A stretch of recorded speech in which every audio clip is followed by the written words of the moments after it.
XClarity Controller provides control and monitoring functions and provides status information on server component conditions.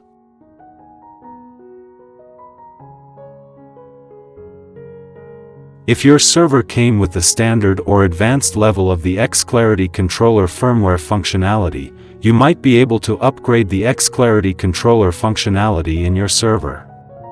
For more information about available upgrade levels and how to order,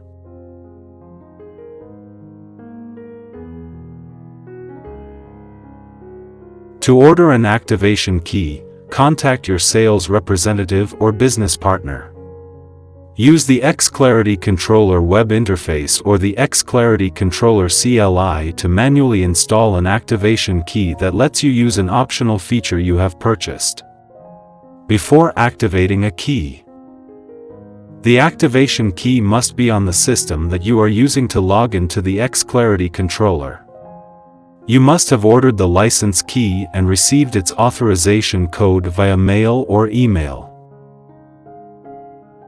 See installing an activation key, removing an activation key or exporting an activation key for information about managing an activation key using the XClarity Controller web interface.